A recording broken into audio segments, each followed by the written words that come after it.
तो जब भी हम बात करते हैं स्टॉक या फ्लो की, तो हम बात कर रहे होते हैं एक मेजरमेंट पॉइंट की। तो जब भी मैं किसी भी चीज को एक पार्टिकुलर एक स्पेसिफिक टाइम पीरियड पे मेजर करूंगा, वो स्टॉक होगा। यानी कि जब भी किसी भी को समय की एक निश्चित बिंदु पर मापा जाएगा, वो आपके पास स्टॉक होगा। ठीक है, वो आपके पास क्या कहलाएगा, स्टॉक कहलाएगा। बट जब हम किसी भी चीज को मेजर करते हैं, मापते हैं एक समय की अवधि के दौरान, यानी कि एक पीरियड ऑफ टाइम में, तो वो आपके पास फ्लो बन जाता है, यानी कि प्रवाह बन जाता है। एग्जाम्पल के तौर पर मैं कहना चाहूंगा कि सेज दैट, मैं कहता हूं कि अगर दिल्ली से पंजाब हम जा रहे हैं, और दिल्ली से पंजाब जाते वक्त जो कि रोड हम यूज कर रहे हैं, जो रोड का आपके पास दूरी होगी, उस दूरी को आप जो है किलोमीटर्स में, लाइक मैं एग्जांपल के तौर पर ही कह रहा हूं, यहाँ पर 200 किलोमीटर की दूरी है साथ मान लीजिए। तो ये 200 किलोमीटर की दूरी को आप माप रहे हैं एक पार्टिकुलर पीरियड ऑफ टाइम पे ना माप कर, आप जो है इसको पर्टिकुलर पॉइंट ऑफ टाइम पर माप रहे हैं, यानी कि समय के एक निश्चित बिंदु पर मापा जा रहा है। तो ये आपके पास क्या हो जाएगा, स्टॉक हो जाएगा। बट इस पे आप जब कार को चला रहे हैं और कार की जब आप स्पीड को देखेंगे, तो जो कार की स्पीड है वो कम या ज्यादा होगी, फ्लक्चुएट होगी कार की स्पीड। तो जो कार की स्पीड होगी वो आपके पास एक फ्लो होगा। ठीक है, बिकॉज उसको आप समय की एक अवधि में मापेंगे। आप मापेंगे कि भाई हमने पूरी दूरी में कितने की स्पीड से जो है गए, पहले हम बताएं कि इस स्पीड से हम चले, फिर इस स्पीड से चले, तो वो बढ़ या घट रही होगी स्पीड, तो वो हमारे पास एक एवरेज शो होगा। तो वो हमारे पास फ्लो है, प्रवाह है। बट जब हम एक दूरी को माप रहे हैं समय के एक निश्चित बिंदु पर, तो वहां पर मैं दूरी की बात कर रहा हूं, और वो दूरी फिक्स है रोड, और वो फिक्स है, तो इस वजह से वो आपके पास क्या कहलाएगा, एक स्टॉक हो जाएगा, यानी कि स्टॉक प्रवाह होगा, स्टॉक वेरिएबल होगा। तो आप यहां पर एग्जांपल देख सकते हैं, देखिए पढ़िए, stock is measure on the specific time and represent a quantity existing at that point in time says December 31 2004 या 31 2021। ये आपके पास एक तरीके का एक पार्टिकुलर टाइम हो गया। तो ये आपके पास क्या है, स्टॉक है। विच में have accumulate in the past, past को देखकर आपने इसको जो है बनाया। जैसे यहाँ पर हिंदी में भी पढ़ सकते हैं, समय के एक निश्चित बिंदु पर मापी जाने वाली मात्रा को आप स्टॉक कहते हैं। उदाहरण के तौर पर संपत्ति आपके पास, आपकी जो वेल्थ है, आप उस वेल्थ को जो है समय की एक निश्चित बिंदु पर मापते हैं। जैसे मैं कहूंगा कि मेरे पास कितनी वेल्थ है, तो मैं अभी उसको मेजरमेंट कर रहा हूं 10 साल बाद, 20 साल बाद, उस पॉइंट ऑफ टाइम पर मैं देख रहा हूं मेरी कितनी वेल्थ है। तो जो वेल्थ है वो स्टॉक हो जाएगा। एक देश में मुद्रा पूर्ति, वो भी आपके पास स्टॉक है। टंकी में जमा पानी, वो भी आपके पास स्टॉक है। दिल्ली और पंजाब के बीच की दूरी, ये भी आपके पास स्टॉक है। बट जब हम वेरिएबल्स की बात करते हैं, फ्लो की वेरिएबल की बात करते हैं, यानी प्रवाह की बात करते हैं, तो एक ऐसा वेरिएबल मेजरमेंट है जहां पर आप एक इंटरवल ऑफ टाइम या एक पीरियड ऑफ टाइम में आप इसको क्या कर रहे होते हैं, मेजर कर रहे होते हैं समय की एक अवधि में। लाइक आप कह सकते हैं कि टंकी में सुबह 10 बजे से लेकर शाम के 6 बजे तक कितना पानी था, उसको हमें मेजर करना है। उसको मेजर करना है तो आप एक पीरियड ऑफ टाइम ले रहे हैं, एक समय की अवधि ले रहे हैं, उसमें उसको क्या कर रहे हैं, मेजरमेंट कर रहे हैं। तो वो आपके पास एक फ्लो हो जाएगा। सेज आप कह सकते हैं साल पूरा का पूरा। हिंदी में पढ़ लीजिए, प्रवाह, समय की एक अवधि, विशेष अवधि में मापी जाने वाली मात्रा को आप प्रवाह कहते हैं। उदाहरण के तौर पर आय, आपकी इनकम, आपका व्यय, आपकी ब्याज की दर, या नदी का पानी, या कार की चाल, ये सभी आपके पास क्या है, यहाँ पर फ्लो, प्रवाह के जो है एग्जांपल्स हैं। और होपफुली आपको बहुत अच्छे से चीजें समझ में आ गई होंगी स्टूडेंट्स। ठीक है, क्लियर है, कोई दिक्कत कि स्टॉक या फ्लो क्या होता है। अब जब आप बात कर रहे हैं फ्लो की, तो आपके पास इनकम क्या होती है, सर्कुलेट होती है। बेसिकली एक सेक्टर से दूसरे सेक्टर के पास इनकम जो है जा रही होती है। लाइक आप कह सकते हैं कि एक क्षेत्र है, लाइक परिवार क्षेत्र है, यानी कि क्या कहते हैं, हाउस होल्ड सेक्टर है। हाउस होल्ड सेक्टर से फर्म सेक्टर, जो उत्पादक क्षेत्र है, उसके पास से इनकम उसके पास जाती है, उसके पास से उसके पास इनकम आती है। जैसे एग्जांपल के तौर पर मैं कहना चाहूंगा कि हाउस होल्ड सेक्टर जो है फर्म सेक्टर के पास क्या करने जाता है, अपनी सर्विसेज को देने के लिए जाता है। तो जब वो सर्विसेज को देने के लिए जा रहा है, जैसे मैं एक डायग्राम यहाँ पर बनाकर बता देता हूँ, ये हाउस होल्ड सेक्टर है और ये फर्म सेक्टर है। तो हाउस होल्ड सेक्टर जो है वो जाता है फर्म सेक्टर के पास अपनी सर्विसेज देने के लिए, ठीक है, और उसके बदले में वहां से कुछ इनकम कमाता है। अब जो ये इनकम इसने कमाई, यही इनकम जो फैक्ट्री में गुड्स बन गए, वस्तु बन गई, उसी से क्या कर लेता है, खर्च कर देता है उन्हीं पर। तो आप कह सकते हैं कि एक की इनकम दूसरे का खर्च बन सकता है, दूसरे के खर्च उसकी इनकम दूसरे की बन सकती है। तो अब जो हमने फ्लो डिस्कस किया था ना, उस फ्लो को हम दो कैटेगरी में डिवाइड करेंगे प्रवाह को। पहला होता है आपके पास मॉनेटरी फ्लो, और दूसरा होगा आपके पास रियल फ्लो, यानी वास्तविक प्रवाह और मौद्रिक प्रवाह। अब नाम से ही पता चल रहा है, जब आप रियल फ्लो की बात कर रहे हैं यानी वास्तविक प्रवाह की बात कर रहे हैं, तो रियल फ्लो आपके पास हमेशा होगा flow of goods and services, यानी कि वास्तविक प्रवाह होगा आपके पास flow of goods and services. ठीक है, वस्तुओं और सेवा का प्रवाह आपके पास वास्तविक प्रवाह कहलाता है। यानी कि अभी मैं आपको सर्विसेज प्रोवाइड कर रहा हूं, तो ये सर्विसेज का फ्लो मुझसे आपके पास जा रही है, तो ये आपके पास क्या कहलाएंगी, रियल फ्लो होगा, आपके पास वास्तविक प्रवाह होगा, बिकॉज यहां पर गुड्स या सर्विस का एक्सचेंज हो रहा है, फ्लो हो रहा है, तो उसको हम रियल फ्लो कहते हैं। जब हम बात करते हैं मॉनेटरी फ्लो की, तो मॉनेटरी फ्लो का सिंपल सा मतलब है फ्लो ऑफ मनी। ठीक है, मुद्रा का प्रवाह तो जब भी हम मुद्रा के प्रवाह की बात करेंगे तो वो आपके पास मनी फ्लो हो जाएगा, मॉनेटरी फ्लो आप कह सकते हैं, मौद्रिक प्रवाह से कहेंगे। ठीक है, तो डायग्राम देखिए मैंने दिया हुआ है, इसको आप ध्यान से समझेंगे। तो एक तो फर्म सेक्टर है, यानी कि हम उसमें इंक्लूड हो रहे हैं, और दूसरा है आपके पास हाउस होल्ड सेक्टर, जिसमें इंक्लूड होगा आपके पास जो सामान को प्रोड्यूस करता है। फर्म सेक्टर और हाउस होल्ड सेक्टर में हम सभी इंक्लूड हो रहे हैं।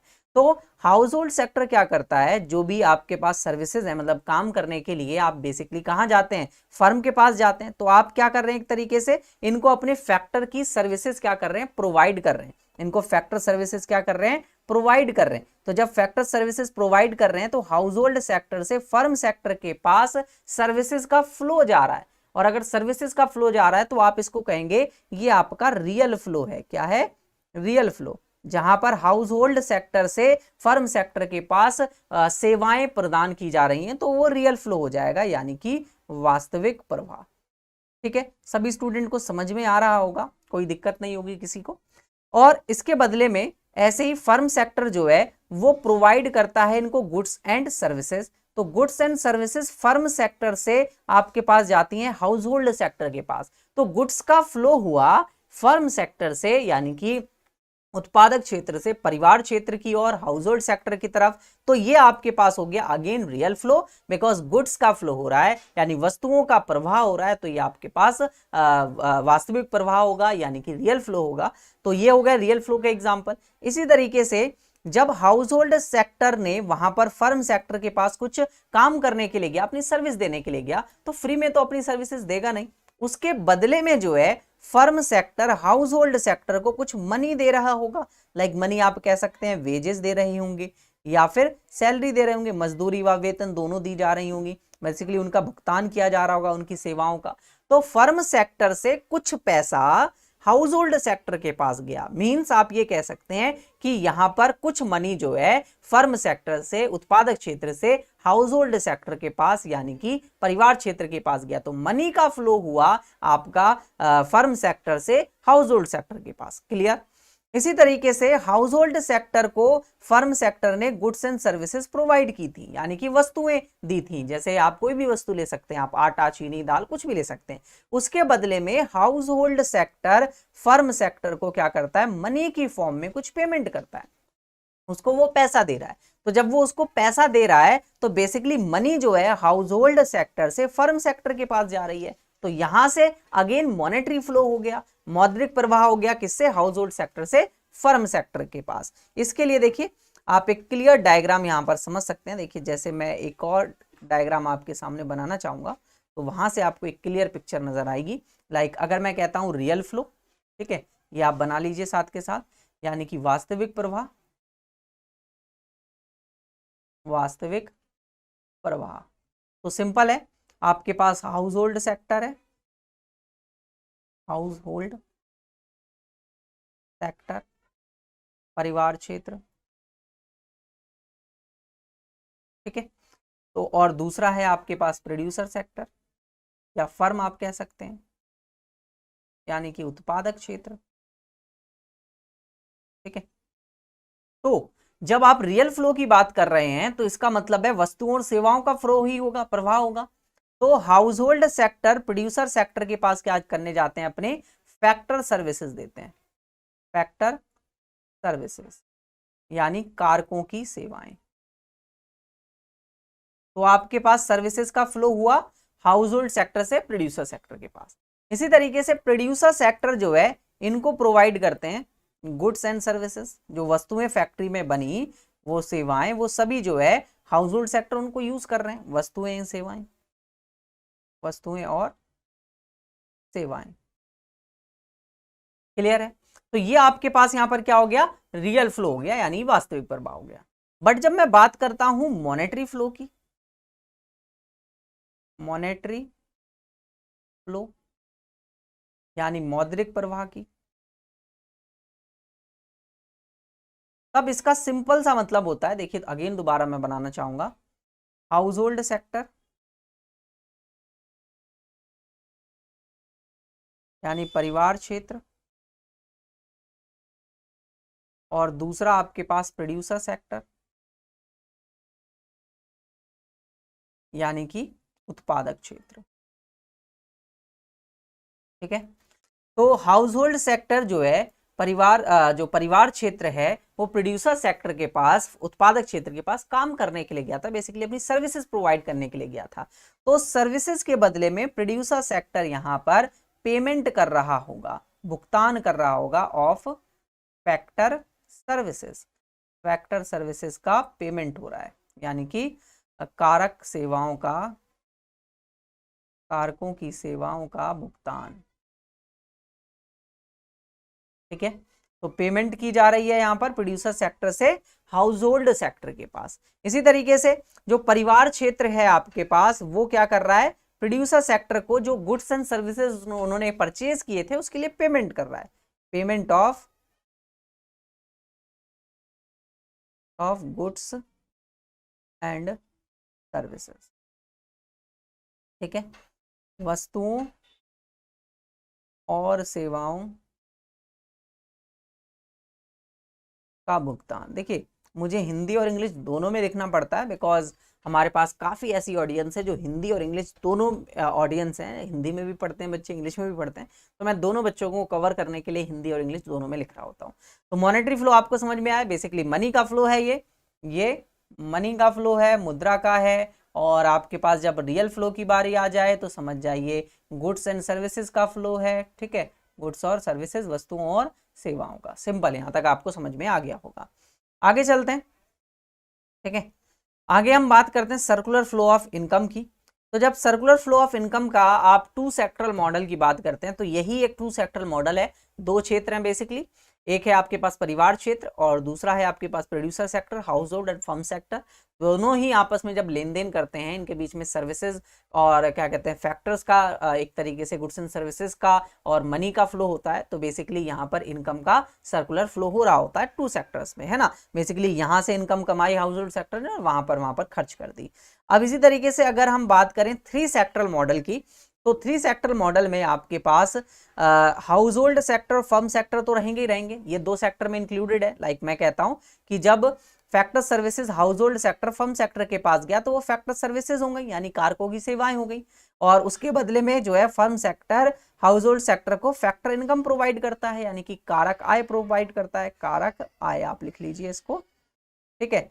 अब नेक्स्ट, अब जो फर्म सेक्टर है वो गुड्स एंड सर्विसेज प्रोवाइड करता है, वस्तुओं और सेवा प्रोवाइड करता है हाउस होल्ड सेक्टर को, उसके बदले में वो इस पर एक्सपेंडिचर कर रहे होते हैं, यानी व्यय कर रहे होते हैं, खर्चा कर रहे होते हैं वस्तुओं और सेवाओं पर। तो यहां से हाउस होल्ड सेक्टर के पास, फर्म सेक्टर के पास इनकम आती है। तो सिंपल आप ये कह सकते हैं कि firm sector, house hold sector ने फर्म सेक्टर से पैसा कमाया अपनी सेवाएं देकर, और उसी सेम पैसे को क्या कर दिया, उन वहां पर जो वस्तुएं उसने बनाई उन्हीं वस्तुओं पर खर्चा कर दिया। इस तरीके से मॉडल काम करता है।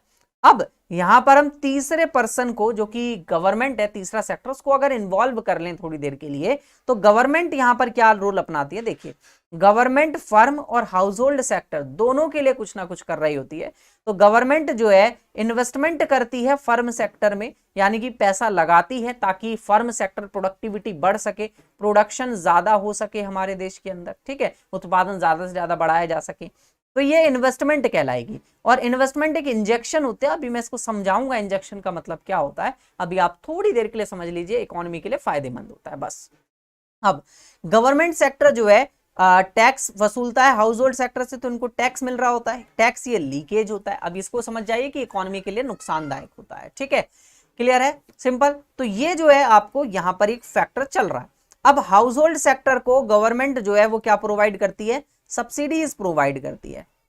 ठीक है, सब्सिडीज, और सब्सिडीज को आप हिंदी में बोलते हैं आर्थिक सहायता। जैसे कि आपको पता है ना कि कुछ आपको पैसा मिल जाता है जो कि आपके लिए बेनिफिटेबल होता है। आपको जो चीज 10 रुपए की मिल रही होती है वो 8 रुपए की मिल जाती है, गवर्नमेंट 2 रुपए की सब्सिडी बियर कर लेता है उसमें, यानी कि उसे आप कहते हैं आर्थिक सहायता। ठीक है, और ऐसे ही गवर्नमेंट जो है हाउस होल्ड सेक्टर को कुछ हस्तांतरण आय। अब ये हस्तांतरण आय यानी कि ट्रांसफर इनकम क्या होती है? ट्रांसफर इनकम का सिंपल सा मतलब है एक ऐसी इनकम जो आपको किसी मेहनत करने के बदले यानी कुछ काम करने के बदले नहीं मिलती। लाइक आप कह सकते हैं स्टूडेंट्स को स्कॉलरशिप दी जाती है, तो यहां पर गवर्नमेंट जो है एक तरीके से ऐसी इनकम प्रोवाइड करती है, लाइक स्टूडेंट्स को स्कॉलरशिप प्रोवाइड करना हुआ, स्कॉलरशिप से स्टूडेंट की कोई भी काम नहीं करना पड़ रहा है और उनको वो इनकम प्रोवाइड हो रही है, तो स्कॉलरशिप प्रोवाइड करता है। इसी तरीके से फर्म सेक्टर से भी जो है गवर्नमेंट सेक्टर टैक्स वसूलता है, कर वसूलता है, उन्हें टैक्स देना पड़ता है और टैक्स से इनकम आती है गवर्नमेंट सेक्टर की, तो यहां से इनकम यहां आई और यहां से इस तरीके से सर्कुलेट होती है। ठीक है, तो ये 3 सेक्टर मॉडल हो गया। अब इकोनॉमी में 4 सेक्टरल मॉडल को अगर आप समझे, 4 क्षेत्रीय अर्थव्यवस्था का मॉडल, तो सिंपल है, यहां पर आपके पास रेस्ट ऑफ द वर्ल्ड और आ जाएगा, यानी कि विदेशी क्षेत्र आ जाएगा। तो विदेशों से हम इंपोर्ट करते हैं हाउस होल्ड सेक्टर और एक्सपोर्ट करते हैं फर्म सेक्टर, यानी कि ये लोग जो है इन्हें बेचते हैं और हम लोग उनसे खरीदते हैं विदेशों से सामान। अब बोरो कर सकते हैं हम financial sector institution, 5th sector होता है आपका, जो कि सभी के लिए हेल्पफुल है, यानी कि हम लोग अपना पैसा सेव करते हैं बैंकों में। फर्म जो है, फर्मों का लोन लेते हैं, इनसे पैसा एक तरीके से इन्वेस्ट किया जाता है। गवर्नमेंट भी लोन लेती है आरबीआई वगैरह से, और रेस्ट ऑफ द वर्ल्ड जो है इनको लोन देता है या लेता है, इस तरीके से ट्रांजैक्शन चलती रहती हैं। तो ये आपके पास 5 सेक्टर इकोनॉमी मॉडल है, जो कि उसी में मैंने एक ऐड कर दिया रेस्ट ऑफ द वर्ल्ड, जहां पर एक्सपोर्ट इंपोर्ट जुड़ चुका है और house hold sector rest of the world से ट्रांसफर इनकम्स भी ट्रांसफर होती हैं। ट्रांसफर इनकम यानी हस्तांतरण आय, हस्तांतरण आय। देखिए कैसे होता है हस्तांतरण आय। जैसे मान लीजिए आपका कोई विदेश में रहता है, तो मान लीजिए कोई किसी का पेरेंट्स जो है विदेशों में रहते हैं और उसका बच्चा कहीं पर और विदेशों में रह रहा है, वहां से उसको जो इनकम अर्न कर रहा है वो अपने पेरेंट्स को पैसे ट्रांसफर कर रहा है। तो बेसिकली पैसा जो ट्रांसफर किया जा रहा है वो उनकी इनकम का पार्ट नहीं है, वो उनकी ट्रांसफर इनकम का पार्ट होगा, बिकॉज उनके लिए उसे कुछ भी काम नहीं करना पड़ रहा है। Clear students? तो ये इस तरीके से रेस्ट ऑफ द वर्ल्ड में यहाँ पर काम चल रहा होता है। तो स्टूडेंट्स यहां तक आप सभी को समझ में आया होगा। एक टॉपिक अभी हमारा रह गया है, वो है लीकेज और इंजेक्शन। अब देखिए समझते हैं सिंपल तरीके से। हम जब इंजेक्शन की बात कर रहे हैं, इंजेक्शन, जब कोई व्यक्ति बीमार होता है उसे अगर इंजेक्शन लगाया जाता है तो क्या वो व्यक्ति अच्छा होने के लिए इंजेक्शन लगता है या बेकार होने के लिए? अभी वैक्सीनेशन चल रहा है कोविड-19 के लिए, तो वो आपको कोविड-19 से बचाने के लिए ही लग रहा है ना। तो इंजेक्शन की बात हम कर रहे हैं, भरण की हम बात कर रहे हैं, ठीक है, या समावेश आप इसे कहते हैं हिंदी में, समावेश। तो इसका सिंपल सा मतलब होता है ऐसी इकोनॉमिक एक्टिविटी, इकोनॉमिक एक्टिविटीज। अब इकोनॉमिक एक्टिविटीज को मतलब आपको पता ही होगा, इकोनॉमिक एक्टिविटीज क्या होती हैं? आर्थिक क्रियाएं जिसे हम बोलते हैं। तो हम ऐसी आर्थिक क्रियाओं के बारे में बात कर रहे हैं जो कि अर्थव्यवस्था में यानी कि इकोनॉमी के अंदर आपके पास इंक्रीज करती हूं इकोनॉमी में इनकम बढ़ा दें हमारे देश के अंदर, जीडीपी के लेवल को बढ़ा दें, आय को बढ़ा दें, जीडीपी को बढ़ा दें, एम्प्लॉयमेंट के लेवल को बढ़ा दें। ये सभी जो है आपके पास क्या होती हैं? इंजेक्शंस होती हैं, यानी कि वो सभी एक्टिविटीज जो इकोनॉमी के लिए अच्छा करती हैं उनको आप बोलते हैं इंजेक्शंस, भरण या समावेश। बट जब हम लीकेज की बात करते हैं, लीकेज नाम से ही आपको पता चल रहा होगा कुछ नुकसान सा वर्ड है ना, कुछ नेगेटिव आ रहा है आपके सामने, या वापसी आप इसे कहते हैं, और इसे हम क्षरण भी कहते हैं हिंदी में, ठीक है। और इंग्लिश में इसका एक और नाम है जिसे हम विड्रॉल कहते हैं, ठीक है। आपको अलग अलग नाम इसके पता होने चाहिए, विड्रॉल। तो ये वो इकोनॉमिक एक्टिविटीज होती हैं जो डिक्रीज करती हैं इनकम के लेवल इकोनॉमी के अंदर, जीडीपी के लेवल को या एम्प्लॉयमेंट के लेवल को, ठीक है। ये सभी जो है कम कर रही होती हैं इकोनॉमी में रोजगार के स्तर को। आय के स्तर को, जीडीपी के स्तर को, ये सभी स्तर जो है अर्थव्यवस्था में कम हो रहे होते हैं। तो देखिए जैसे मैंने एक डायग्राम यहाँ पर बनाया हुआ है, इस डायग्राम की हेल्प से आप यहाँ पर समझ सकते हैं कि लीकेज क्या है, सेविंग है आपके पास, टैक्सेशन है, इंपोर्ट है, और ये नल एक मैंने लगाया हुआ जिससे पानी टपक रहा है ना, ये आपको इंडिकेट कर रहा है। और इंजेक्शंस क्या है, ऐसी एक्टिविटीज जो लाइक प्रोडक्शन, आपने यहाँ पर एक मैन को देखा है, वो आपको बेनिफिट पहुंचा रहा है, उसमें से पानी टपक नहीं रहा है, आप में एक तरीके से फिलिंग हो रही है वहां पर, ठीक है ना। तो इंजेक्शन एक्टिविटीज, तो लीकेज में मैंने सबसे पहले कहा सेविंग। जब सेविंग की आप बात कर रहे हैं यानी बचत की बात कर रहे हैं, तो बचत जब हम कर लेते हैं तो वो नुकसान होता है मैक्रो इकोनॉमी के हिसाब से। हमने पढ़ा हुआ है लेक्चर 1 में, मैंने आपको बताया था कि जो आपके पास सेविंग्स होती हैं वो माइक्रो लेवल पर तो अच्छा है, बचत जो है व्यष्टि अर्थशास्त्र के स्तर पर तो अच्छा है आपके लिए, बट जब आप पूरे देश के स्तर पर इसको सोचते हैं तो देश के लिए बेकार होता है, इकोनॉमी एक तरीके से नुकसान में जा रही होती है। और टैक्सेशन की बात करते हैं, अब देखिए टैक्स आपने चुकाया, बट वो टैक्सेशन इनकम को कम कर रहा है, और इनकम को जब कम कर रहा है तो इनकम उतनी नहीं जा रही है इकोनॉमी के अंदर जितनी जानी चाहिए पहले, ठीक है ना। और इंपोर्ट जब आप करते हैं, मतलब सामान को बाहर से खरीदते हैं, आयात करते हैं, तो जो पैसा हमारे देश में रहना चाहिए था वो और किसी देश में जाता है, जिससे हमारे देश का जीडीपी लेवल, इनकम लेवल, ये सभी कम होते हैं। इंजेक्शंस की बात करते हैं, यानी कि आपके पास समावेश या भरण की बात करते हैं, तो ये वो एक्टिविटीज हैं जो इकोनॉमी में लेवल को बढ़ाती हैं, इनकम के, जीडीपी के, एम्प्लॉयमेंट के लेवल को। लाइक आप कह सकते हैं इन्वेस्टमेंट, जब हम पैसा लगाते हैं कहीं इन्वेस्ट करते हैं तो वहां पर फैक्ट्री में इन्वेस्टमेंट धीरे धीरे बढ़ना स्टार्ट होती है और वो इकोनॉमी के लिए फायदेमंद होता है निवेश। ऐसे गवर्नमेंट ने पैसा खर्च किया, तो गवर्नमेंट जब पैसा खर्च करती है तो गवर्नमेंट के पैसा खर्च करने से इकोनॉमी में ज्यादा इंफ्रास्ट्रक्चर डेवलप हो पाता है, आधारित संरचना, लाइक आप कह सकते हैं स्कूल, बिल्डिंग्स, रोड वगैरह, ये सब ब्रिजेस वगैरह ज्यादा बन पाते हैं, ठीक है। एक्सपोर्ट आप करते हैं, तो एक्सपोर्ट करने से आपको एक तरीके की इनकम आती है, आपके पास ज्यादा इनकम अपनी कंट्री में आ पाती है, तो ज्यादा इनकम जब आ पाएगी तो हम लोग एक तरीके से ज्यादा प्रोडक्शन बढ़ा पाएंगे, इनकम का लेवल बढ़ जाएगा इकोनॉमी के अंदर, जीडीपी बढ़ जाएगी, एम्प्लॉयमेंट बढ़ जाएगा, है ना। तो ये सभी आप यहाँ से इस तरीके से समझ सकते हैं, लीकेज और वापसी, या फिर आप कह सकते हैं इसको इंजेक्शन। तो होपफुली स्टूडेंट्स आप सभी को यहाँ तक का लेक्चर जो है वो बहुत अच्छे से समझ में आया होगा। तो ये चैप्टर हमारा फिनिश हो चुका है।